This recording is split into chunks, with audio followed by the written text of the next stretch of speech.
This is not a takedown. This is an intervention. Is Treasury Secretary Scott Bessent a stupid man? No, not in the least. But is he behaving in a stupid manner? Unequivocally. Scott Bessent has become the attack dog of the Trump administration, the most overexposed Treasury Secretary in history, if you discount Alexander Hamilton. And he's promoting a vision that he does not believe in, and acting out in a manner that is beneath him, unfitting to his position, and deleterious to our global reputation. And we need to talk about it. UNFTR. And again, I am sorry that this gentleman is dead, but he did bring a 9mm semi-automatic weapon with 2 cartridges to what was supposed to be a peaceful protest. I think that there are a lot of paid agitators who are ginning things up, and the governor has not done a good job at tamping this down. Yeah. I mean, as you know, he was an ICU nurse, worked for the Veterans Administration, and there's no evidence that he brandished the gun whatsoever. In fact, it appears that he was disarmed before he brought a gun. Have you ever gone to a protest, Jonathan? I mean, we do have a Second Amendment in this country that... Jonathan, have you ever gone to a protest? I mean... have you gone to a protest? I mean, as a reporter covering it... okay, I've been to a protest. Yeah. Guess what? I didn't bring a gun. I brought a billboard. So this clip went pretty viral, made it all the way to The Daily Show. A tone-deaf display of hatred and arrogance that belies a person of Bessent's background and stature.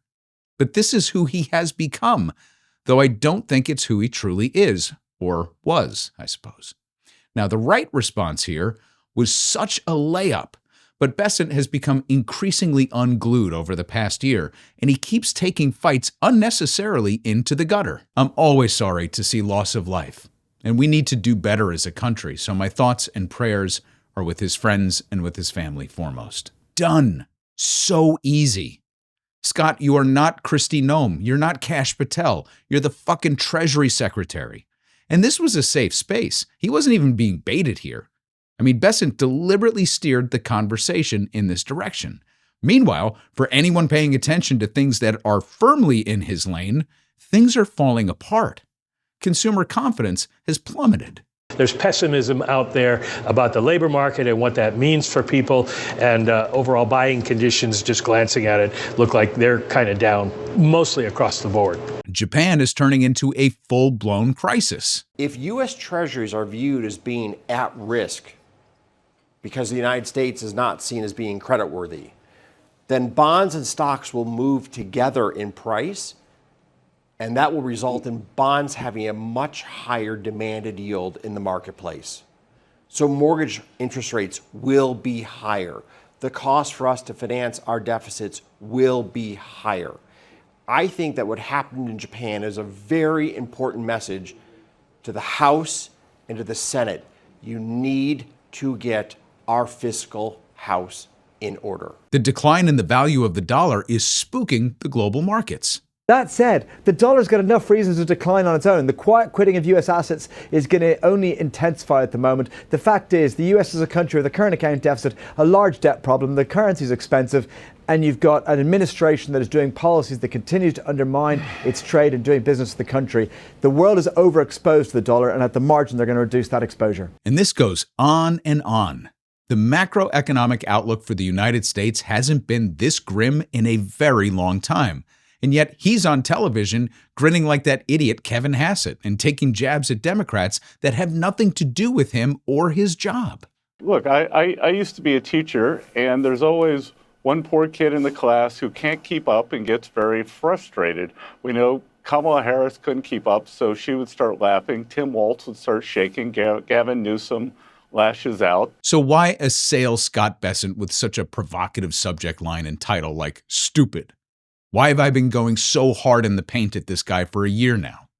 Well, it's one of those, I'm not angry with you, Scott. I'm disappointed in you kind of speeches. Now, will he ever hear this critique? That's up to you and how widely this is shared. And believe me, when I tell you that online critiques such as this get way more attention inside the Beltway than one might imagine. Of course, I'm not arrogant enough to believe that he'll actually see this, but it is possible that people close to him will. So trust that while my tone today will be caustic, my commentary is actually quite measured and necessary. And here's the thing about Bessant. He chose this role, and he leaned into it hard. He made a personal commitment to being the one who covers for the administration's policies. And he's more than an apologist. He's owning it in a way that makes him a co-author of whatever comes next. So when you think about the financial stewards of this administration, it's a short list of absolute clowns. Stephen Myron, on leave from the administration over at the Fed, is a true believer in the destruction of the administrative state and Fed independence. He staked his whole career on it. Howard Nutlick is so compromised as an investor in all of the things that this administration promotes that he can hardly be considered an objective party. Peter Navarro wrote white papers that quoted Ron Vara, a fictitious anagram of his own last name. Total rube. And Kevin Hassett's claim to fame was providing an economic model to show that COVID deaths would hit zero by May of 2020. Now, I've taken every one of these guys down for being career charlatans, basically the bad guys, because that's who they are. But Scott Bessent, this is not who he is. And to me, that's what makes his turn that much worse. Have I lampooned his career as a failed hedge fund manager who couldn't make it after leaving George Soros's bosom? Yeah, because that's fun. But now we're talking about the future of the United States economy and our place in the world, and it's not fun or funny. Let's step back for 1 second for a massive disclaimer before I offer and then defend my thesis for this essay. In making this critique, and in fact several of the critiques that I've given over the past year and a half or so, I'm speaking to the decline of something that A, was already in decline, and B, might not be worth saving. The American neoliberal experiment as the world's hegemonic superpower was always going to hit a wall and ultimately decline. Partly because that's the nature of capitalist systems, and partly because we deliberately pivoted from a constructive growth philosophy to a neoliberal policy of extraction and oppression stemming from the Reagan-Thatcher revolution, something that Scott Bessent is keenly aware of, as I'll address in the conclusion. Now, I give you this disclaimer because I don't want my commentary to be misinterpreted as a defense of status quo classical economics. This experiment of ours was always going to end badly. What this administration is doing, however, with Bessent firmly at the policy wheel, is accelerating the decline of U.S. hegemony, and he knows it. So the audience for this message is not the core UNFTR audience that understands the broader implications of capitalist systems, especially those that have been hijacked by a nihilistic core of techno-feudalists. This is for the more moderate liberal to slight leftists, let's say, who believe in social democracy or that capitalism's worst instincts can be restrained and somehow manage to produce positive outcomes for the majority. I consider this wing of the Democratic Party to be potential allies in progressivism for the future, people who are appalled by the destructive nature of Trump's neo-mercantilism and willing to concede that capitalism has its limitations and that other solutions exist. Essentially, the liberal Democrat who just a few years ago wouldn't even entertain a Mamdani mayorship or a Bernie presidency, but at least now they're open to the conversation. If a few Republicans want to join the discussion, great. MAGA is beyond rehabilitation. So here's the central thesis on which this screed is based. Economics is everything when it comes to U.S. hegemony and our future. We are the financial powerhouse of the world, and our domestic success, along with the success of most other nations, depends on our ability to navigate with clarity, stability, and focus. And right now, we are responsible for the man-made earthquake in the global order, and it's not going to end well for us. As such, the people in charge of the economy play an outsized role in all things that flow from economic success: labor, social welfare, goods and services, purchasing power, retirement, healthcare, defense, you name it. The society and the government that we want can be attained when the economics support it. Conversely, it's difficult to achieve any of these things when they don't. So we're at a turning point in the world because we've elected a man who is attempting to break the world order by destroying trade relationships and forcing compliance with cudgels like sanctions and tariffs or outright invasions at this point. So let's talk about the current state of the economy and the policy prescriptions of this administration that are tanking it. So to begin, we've got the Conference Board Consumer Confidence Index that positively cratered. The top line is how people feel right now, and the bottom one is where people think things are headed. Both are back to pre-financial crisis levels, which more officials should have paid attention to back then as well. In a consumer-based economy, this is not a good sign because it portends personal spending patterns. Now, we've gone into great detail about consumer spending to show that the metrics the administration holds out as positive signs are actually negative. What the data show is that high-income households are responsible for the bulk of the spending, and that the sectors experiencing the most growth are negative GDP indicators like healthcare, insurance, financial services, and food. And I say negative because these are net negatives for an economy trying to regain its footing in things like manufacturing and production. And the way Scott Bessent speaks about manufacturing speaks to the disconnect and, in fact, is an outright lie. The idea is to bring back manufacturing jobs, but in fact, every month, according to the data from the Fed, every month since April, we've actually had a decline in manufacturing jobs in the country. Well, those are the manufacturing jobs. What we're seeing is a burst in construction jobs because we're seeing record number of factories construction. I was just in my home state of South Carolina a couple of months ago. There's a rare earth magnets factory, 800 construction jobs that could morph into 3,000 factory jobs. I was just at the Boeing plant in Charleston, thanks to President Trump's constant push during the trade deals to sell more aircraft. Boeing is expanding their capacity there by 50%. So those will be construction jobs that morph into factory jobs. So I could not be more upbeat about the prospects for manufacturing, for the economy in 2026. This is patently false. And it's even more disingenuous the further you dig into the numbers. These are the real numbers as published by the Census Bureau. The headline construction figures are negative. And what you're looking at here is the composite of residential and non-residential construction figures, and it shows that overall construction is down year over year in both sectors. Now, I've highlighted the areas that have experienced growth: religious, recreation, transportation, power, sewage and waste disposal, water supply, and conservation. Hold that thought for a moment. The important figure from this slide is manufacturing construction, which is what Bessant is touting. It's down 9.6% year over year. Think about that. The entire tariff regime is supposedly designed to reshore manufacturing and get production back in the United States. Now, we're 3 full quarters past Liberation Day, and the trend is going in exactly the wrong direction, demonstrably. But let's talk about those growth areas for a second.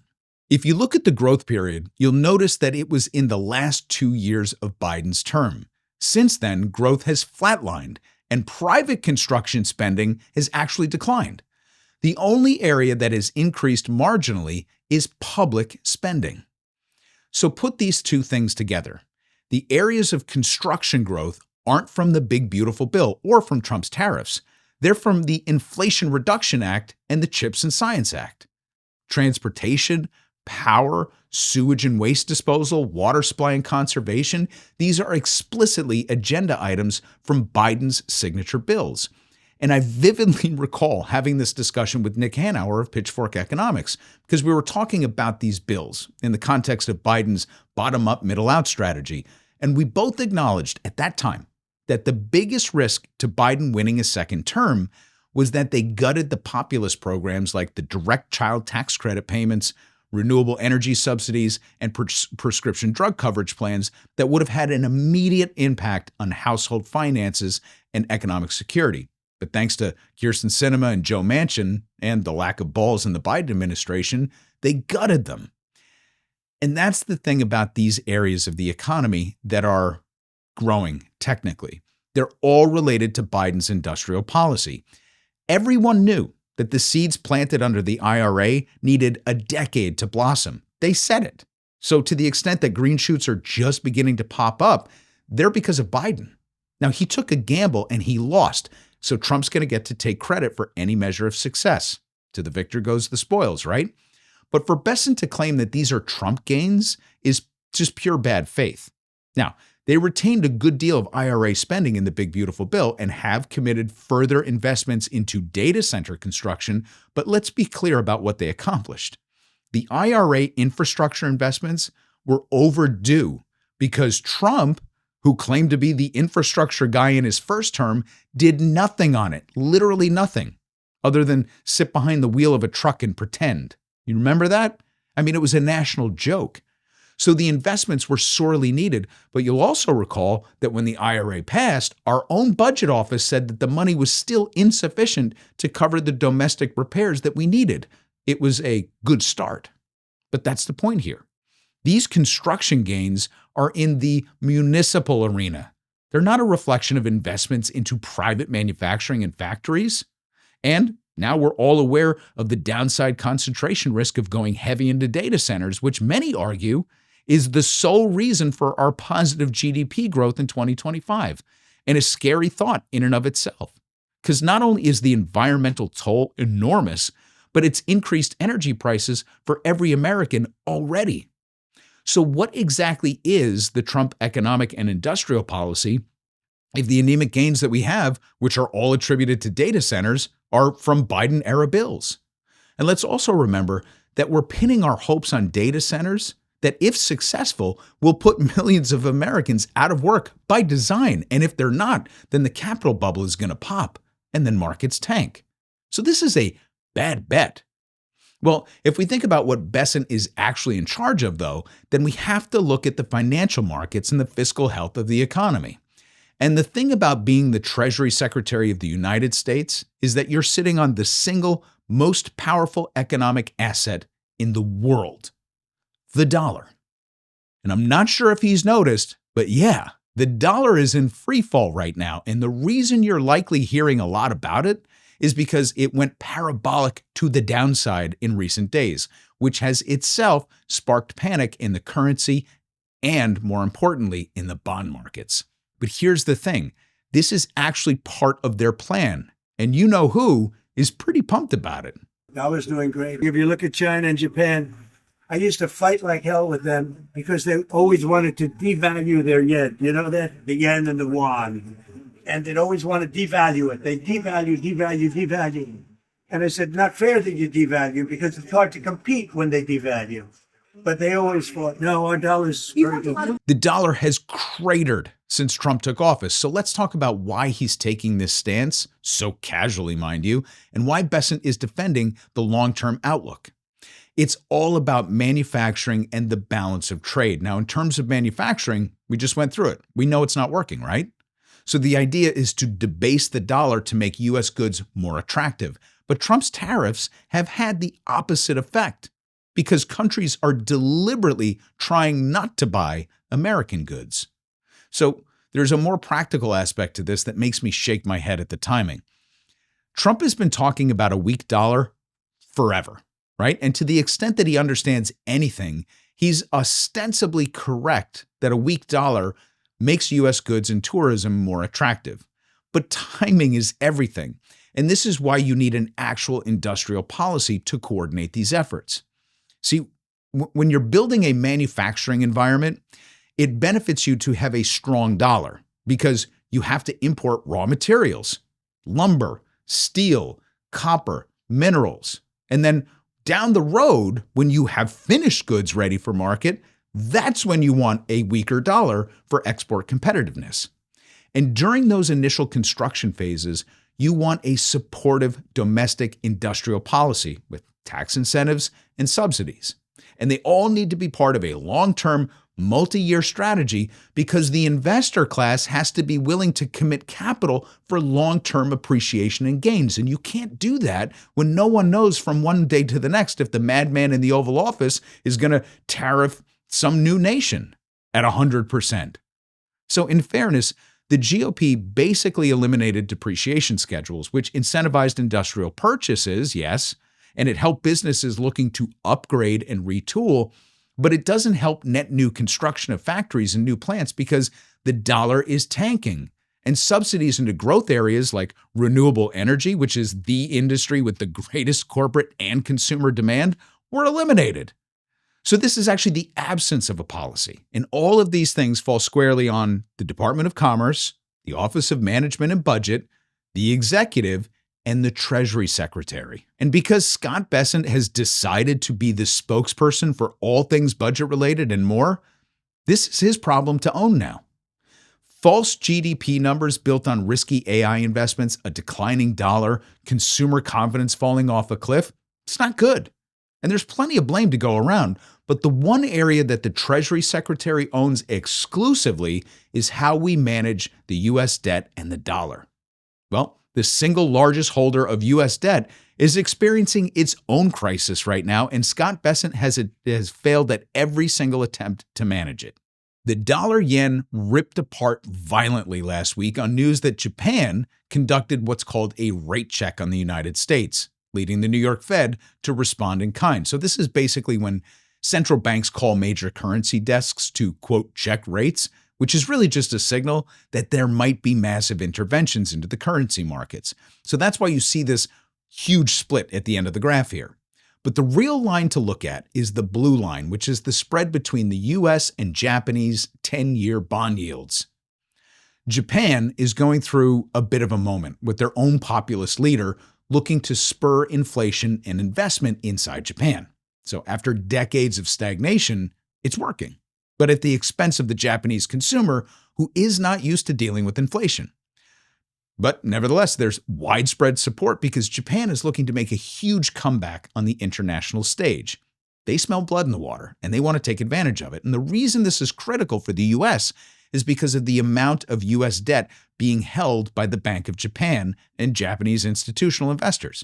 So for years, outside of deep recessions and COVID, Japan used the depressed yen to purchase dollars and in turn use those dollars to purchase U.S. treasuries. But as the blue line on our slide indicated, the difference between our treasury yields is disappearing because bond prices are collapsing and yields are rising.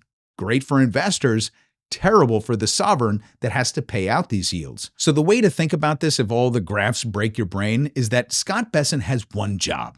It's to sell U.S. treasuries to cover our debt. So it's in his best interest to have low yields. But our mid and long-term yields, the 10 and the 30, are blowing out because the world is losing confidence in the United States. So Bessent has had to pile treasuries into short-term auctions, but these yields are also increasing. So we've had successful auctions because everyone knows we're good for it, right? But the interest on our debt is getting out of control. So now Bessent has to cover $9 trillion in bond sales this year alone. It's an absolute nightmare. So why is Japan specifically a problem? They're our biggest buyer. The more attractive Japanese bond yields become, the less they need ours to find a return. And this brings me back to the dollar and this idea that a devalued dollar will somehow cure all. There's a couple of things going on here, but this is an important graph to understand. So the green line that tails off at the bottom right is the US dollar index. Essentially, this is the value of the dollar as compared to a basket of currencies that are weighted depending upon our relationship to them. So you can see that the steep decline in just the past couple of days is extraordinary, both in its movement and its duration.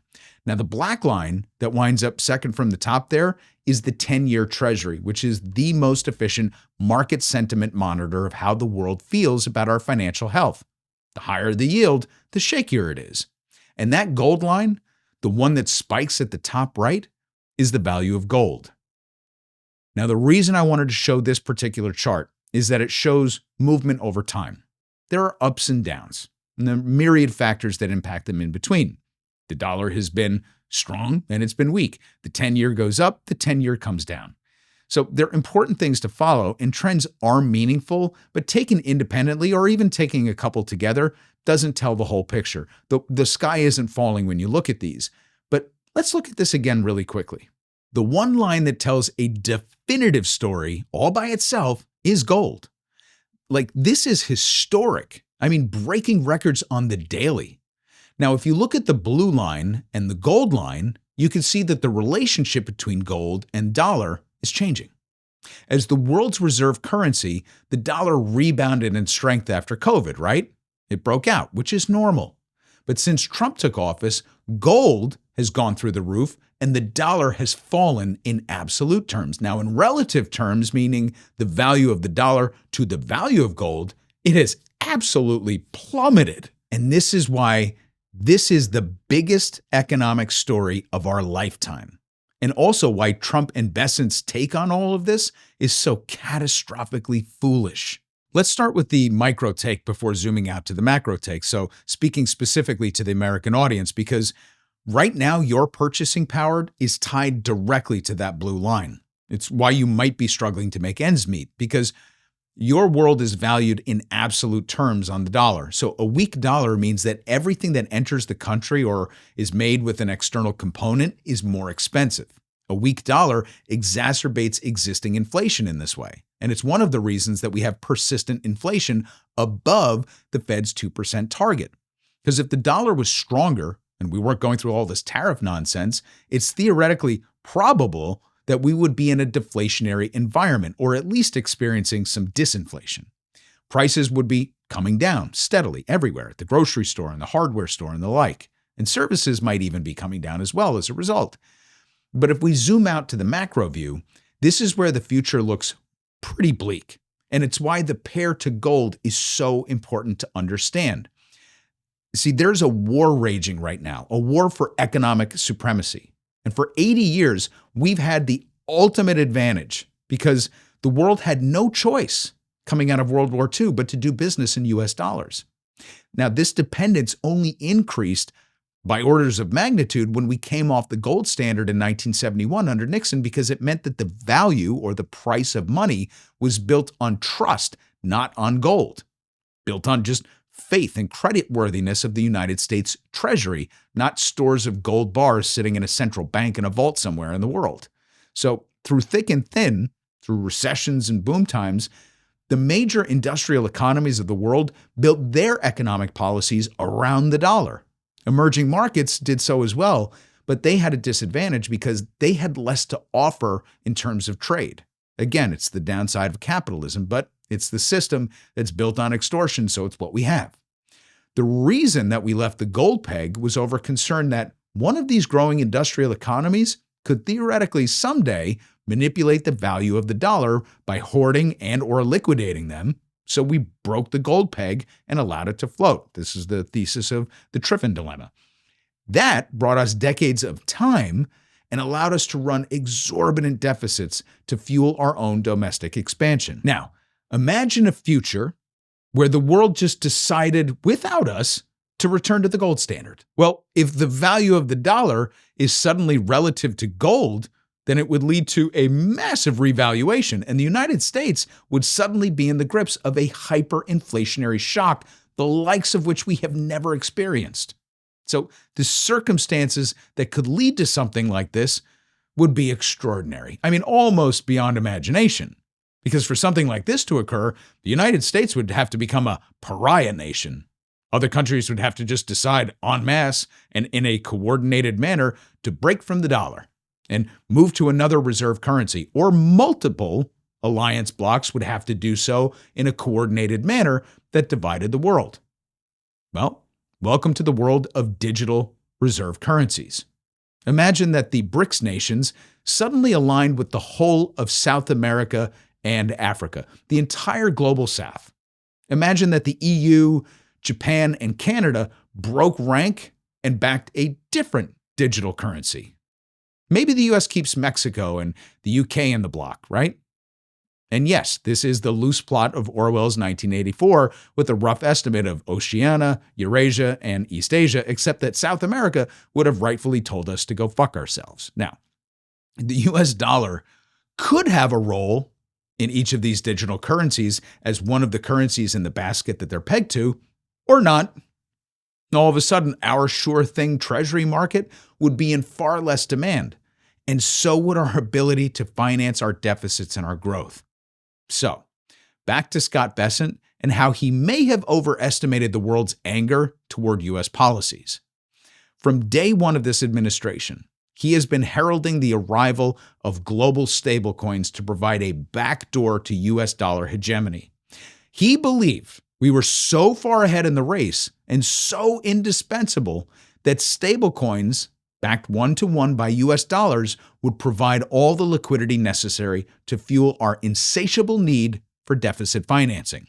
And all things being equal, he might have been onto something, given that stablecoins as a whole are the 17th largest purchasers of US treasuries. So this is an actual trend.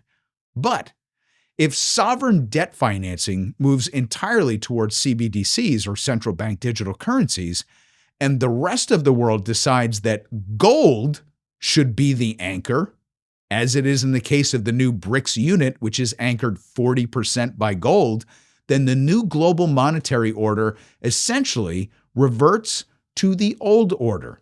And the US dollar just becomes one of the chess pieces on the board rather than the key square. And if the dollar value relative to gold remains so far apart, it means we're screwed. And that brings me back to Scott Bessent and key squares. When Bessent left George Soros, he named his hedge fund Key Square. It's a chess reference to a critical endgame move that guarantees a win.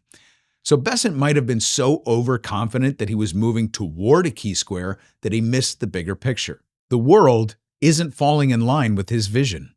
In fact, it's moving away from us because of it. And here's the part that I can't figure out about him, and the perspective that I promised to give you at the beginning of this piece.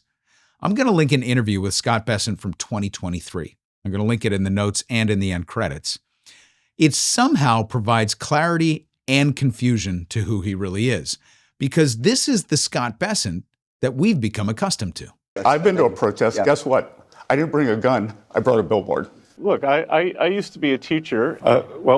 Martha, in case you don't know it, I'm actually a soybean farmer. So, hedge fund manager, professional protester with a billboard, a teacher, soybean farmer, arrogant asshole. This guy's like a shitty Zelig. But if you watch him in the interview that I'm going to share, you will find a different guy, like completely.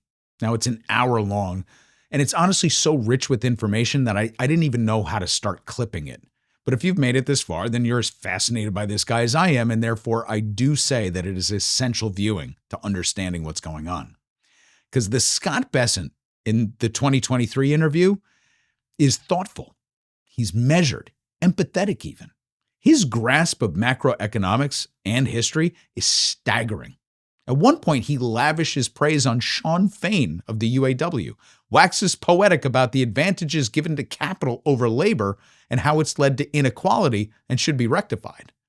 You can see him easily fitting seamlessly into a forum with Janet Yellen and Mark Carney and Jerome Powell or Christine Lagarde. There is zero daylight between the staunch defenders of globalism and the system as it is and classical economics and 2023 Scott Bessent. And I would argue that if this was your only exposure to him, and he was tapped by, let's say, Biden or Obama to be Treasury Secretary, it would have made all the sense in the world.